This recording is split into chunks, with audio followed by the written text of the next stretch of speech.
Breaking na breaking news po mga kababayan. Nako po, Senador Marcoleta, merong matinding revelation. Pasabog na mala Typhoon Uwan na super typhoon. Ito na po. Kasi nga po naglalabasan na mga paninira ng mga magnanakaw na gusto nilang siraan ang ating senador na si Senador Marcoleta. Ngayon po, isa-isahin ni Marcoleta ang kanilang ibinabato para siraan siya. Dahil nga po sa napipintong pagbubukas ng Blue Ribbon Committee na ang chairman ang mga school bukol na pinangunahan ni Tito Soto at Ping Lacson. So ngayon mga kababayan, masusupalpal ang mga kalaban dito. Imbes na ang kanilang hanapin at tukuyin at habulin ang mga magnanakaw na tunay. Pero tila magkaiba yata ang kanilang tinatahak. Kung si Senador Marcoleta hinahabol ang mga magnanakaw para ikulong, ito namang mga kalaban na ito na ginagamit pa ang Blue Ribbon Committee, pati ICC, tila meron po silang itinatago na gustong ilihim sa taong bayan. So ngayon mga kababayan, dahil nga po sa maraming mga nangyayari sa ating bansa, kasabay po ng malawakang rally ng Iglesia ni Cristo na gaganapin sa November 16 hanggang 18, 3 araw po ito, na expected po na dadalo 10 times. Kung dati 1.8 million lang, ngayon asahan nyo 5 million hanggang 10 million ang nasa kalsada para isigaw ang transparency and accountability. Managot ang mga dapat managot. Huwag itago ang mga dapat itago. Kasi parang gusto nilang ang mangyari, ikulong ang mga testigo, hindi yung mga magnanakaw. Sabi nga ni Daniel Padilla, bakit tila bulag ang hostisya sa ating bansa? Imbes ikulong yung mga magnanakaw, aba yung mga tumitestigo ang ikinukulong at kinakasuhan. So ngayon mga kababayan, kasabay po ng bagyong uwan, ang pagsabog, ang revelation ni Senador Marcoleta. Nako po, mga kababayan ko, pati si General Bato, pinagdiskitahan nila para i-cover up, para pang takip sa malawakang rally na isasagawa sa November 16-18, ang ICC nag-issue ng warrant of arrest kay General Bato para matakpan ng rally. Nako po, kahit anong gawin nyo, hindi nyo mapipigil ang isang naitakda na, nakasulat na sa mga libro ito, ang malawakang rally na ito, nagaganapin sa 16 to 18, ay tila history na mauukit sa libro ng kasaysayan. Wala pong makakapigil kahit mga vlogger na binabayaran nila para siraan ang kapatiran na sinasabi po nila. Bawat miyembro daw ay binayaran. Nagkakamali po kayo. Ito'y mga pawang paninira na walang katotohanan. Wala pong katotohanan yan sapagkat alam po natin na ang kapatiran ay hindi nababayaran ng kahit 5. Kahit libo, milyon man yan. Kagaya rin ng ating kapatid na Senador Marcoleta. Sa tingin nyo, gagawa yan ng masama? Magtatago ng kung ano? Pati sal-end, binabanatan nyo. Pero mga tunay na kawatan, hindi nyo hinahabol. Tignan nyo po ang Blue Ribbon Committee. Imbes na paimbestigahan ang mga kawatan, anong nangyayari? Aba, tila tinatago, tila kinakargo ang mga ito. nakikita nyo naman mula simula, nasimula ni Senador Marcoleta ang Blue Ribbon Committee na siyang may liderato dito, alam natin na malinaw ang direksyon. Pero, nung inagaw ang kanyang upuan bilang committee chairman ng Senado ng Blue Ribbon Committee sa pag-iimbestiga ng flood control issue, aba, inagaw ni Ping Lacson at Tito Soto. Ngayon, nagkagulo-gulo, naging bonjing, naging tila bulagaan ang naging investigation. Tapos lumabas itong si Marin Gutesa na gustong ibulgar at ikonekta ang mga malalaking buhaya dito. Pero ang ginagawa, hinaharang. Kinasuhan ba naman? So ngayon mga kababayan, Senador Marcoleta, merong matinding pasabog. Sasagutin lahat ang mga paratang na paninira sa kanya. Pati dito sa nangyayaring malawak ang rally na ito. Ang daming naninira mga kababayan. Mga vlogger na walang kwenta. Na tila sila din ang mga vlogger noong January 13 na sila din ang naninira at bumabato ng kung anong mga paninira dito sa rally. Na kung ano-anong mga bintang nila, bayad-bayad, ganyan ang kanilang binibitawan. Pero walang maipakitang mga ebidensya. So ngayon, Senador Marcoleta, eto na. May sasabog. Malabag yung uwan ang kanyang revelasyon na walang makakapigil. Suplak lahat ng kalaban. Senador Lacson, Remulla, mga media, eto pakinggan nyo po ito.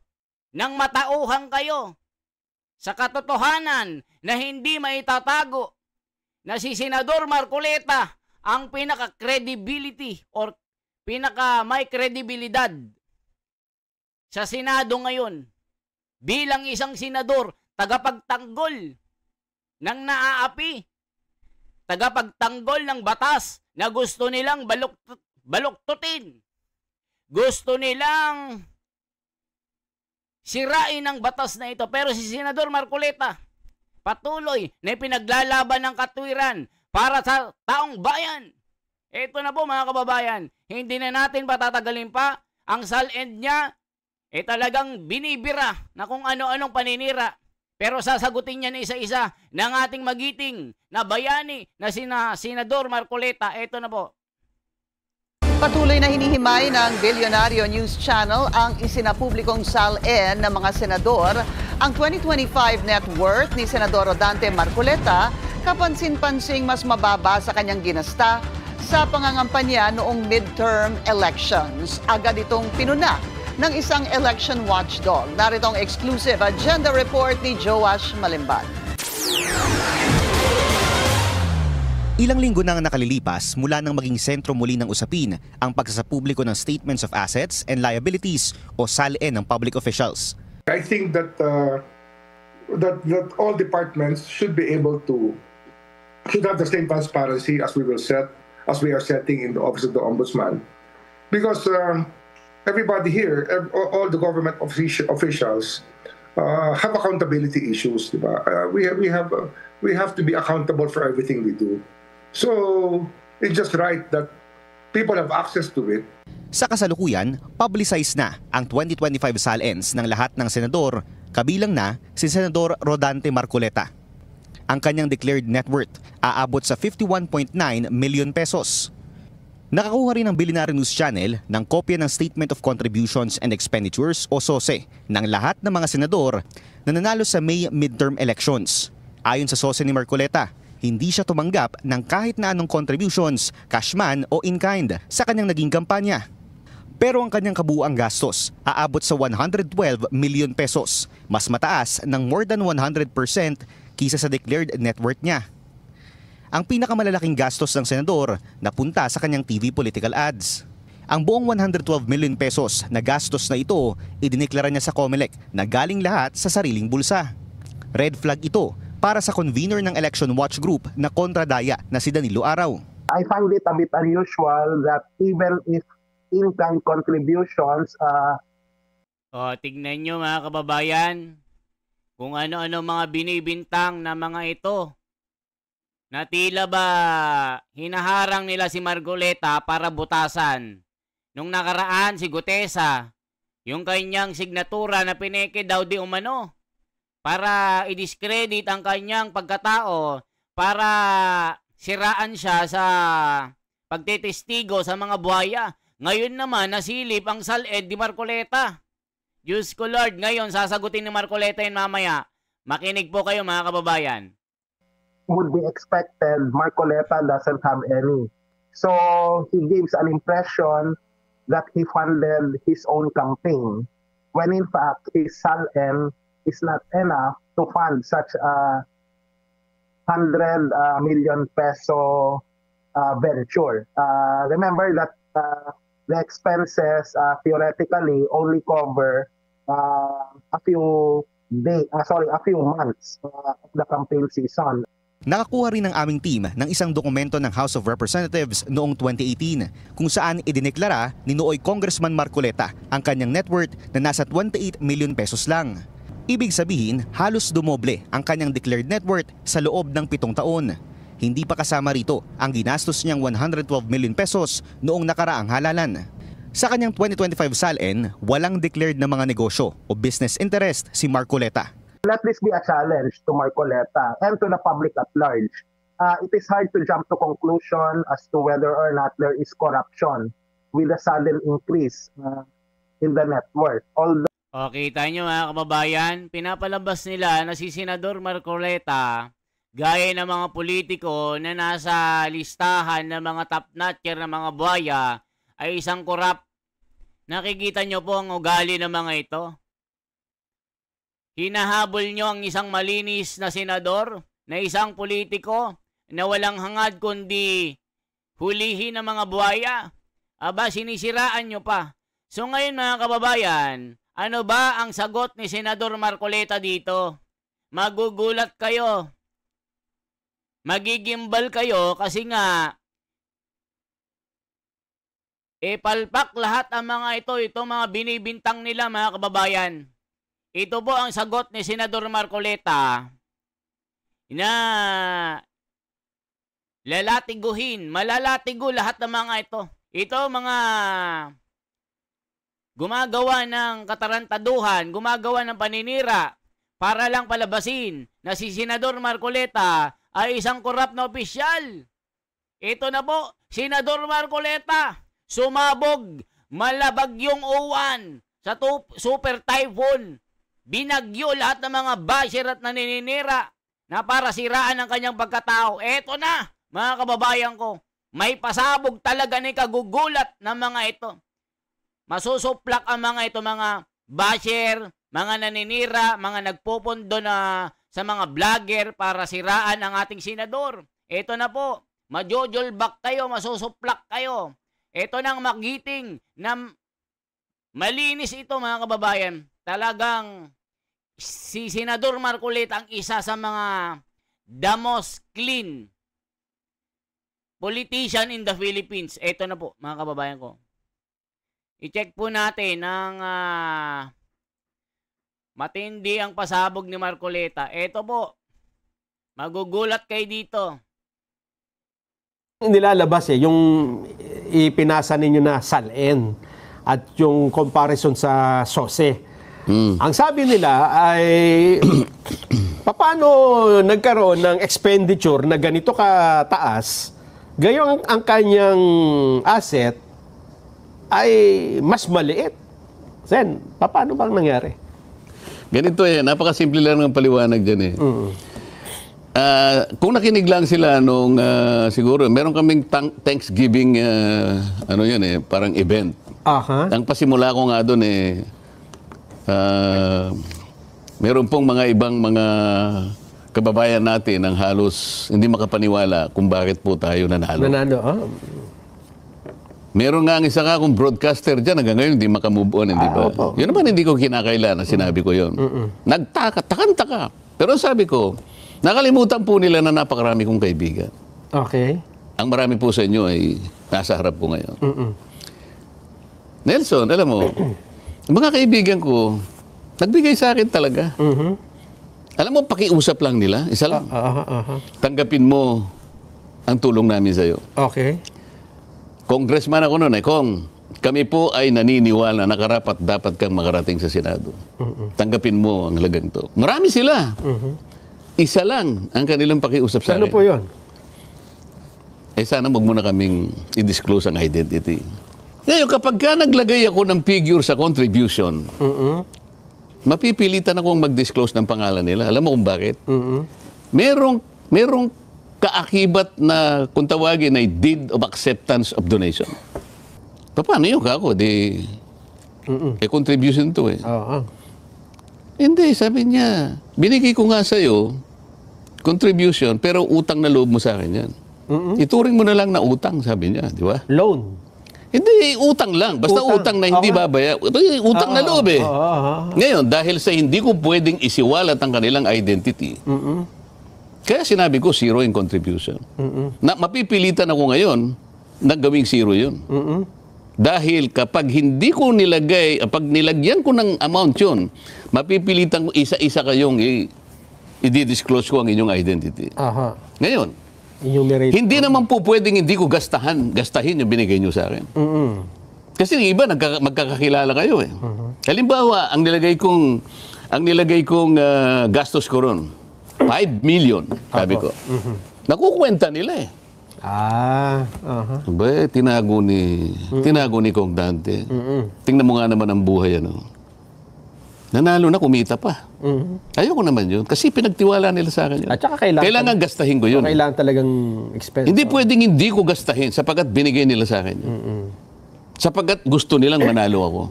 May tiwala sila sa akin. Pinagtiwalaan nila ako. Meron bang batas, Nelson? Na magsasabi, pipilitin ko silang i-disclose? Bigyan mo ako ng batas. Hindi maghanap sila.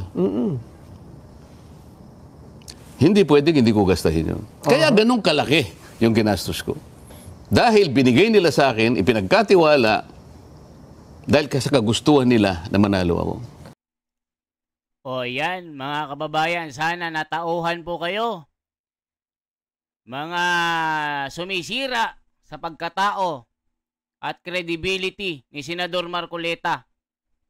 Pinapalabas nyo na kagaya nyo si Senador Marcoleta para lang bumato ng putik sa malinis niyang damit. Sa puting-puti na damit na malapor sila na ang ginagawa nyo, binabato nyo rin para maging kagaya nyo si Senador Marcoleta. Mga kababayan, para damay-damay na. Ito ang kanilang mga sinasabi, mga kababayan. Kasabay po ng malawakang rally na isasagawa itong November 16 to 18. So binibira nila si Senador Marcoleta para sirain nila ang kanyang pagkatao. Kasama rin ng rally na isasagawa itong linggong ito na tuloy na mga kababayan, na sinasabihan nila na bawat miyembro ay binayaran. Wala pong ganon. Kayo mga naninira, maglabas kayo ng ebidensya na binayaran ng mga miyembro kasi mapapahiya lang kayo. Sa totoo lang, maghunos dili kayo kasi hindi kagaya ng mga ginagawa nyong rally na kada isang tao binabayaran nyo. Dito po, walang ganon. Organisado. Perfect timing. Ginugugulan ng bawat miyembro ang kanyang sarili para maglaan ng panahon. Para sumama sa malawakang rally na ito nang isisigaw. Transparency and accountability. Managot ang dapat managot. Huwag pagtakpan ng mga gusto nyong itago. Gaya ng ginagawa nyo ngayon. Imbes hulihin ng mga magnanakaw, ano ginagawa nyo? Pilit nyong tinatago. pilit nyong dinadrag yung mga nagsasabi ng katotohanan para malihis ang tunay na mga magnanakaw dito. Nakita nyo po mga kababayan, sumabog ang galit ng kalikasan. Inilabas ang kanyang bagsik. Idinaan sa bagyo para makita ang lalim ng korupsyon ng Pilipinas. Umukit sa kasaysayan, maski sa mga international media, mga bansa. Kilalang-kilala na po ang bansang Pilipinas, the most corrupt country in the world. Isa sa mga the biggest rob out in the history. Itong gobyernong ito na sindikato na talagang lahat po grabing pagnanakaw ang ginagawa nila. Grabing kasakiman, grabing greediness. Wala silang kabusugan. So yan ang sisigaw po ng kapatiran ng Iglesia ni Cristo. Kailangan may managot, kailangan merong makulong. Mga kababayan, yan po ang tunay. Wala pong isisigaw dyan na BBM resign.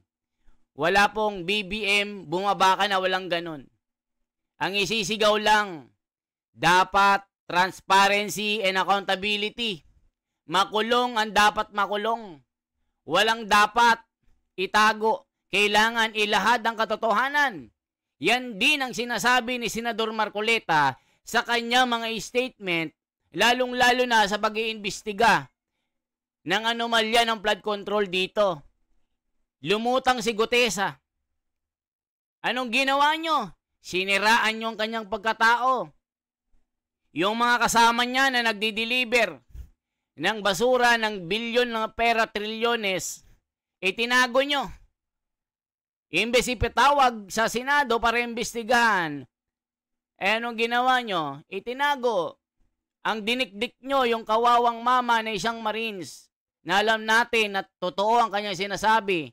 Siniraan nyo ng siniraan.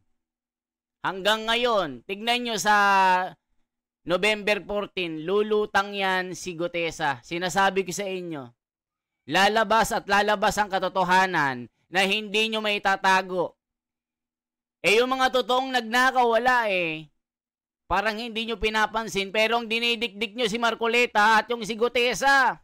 Nung una, yung dalawang mag-asawa na si Diskaya, naglabas ang statement na 67 na kontraktor na congressman. O anong ginawa nyo?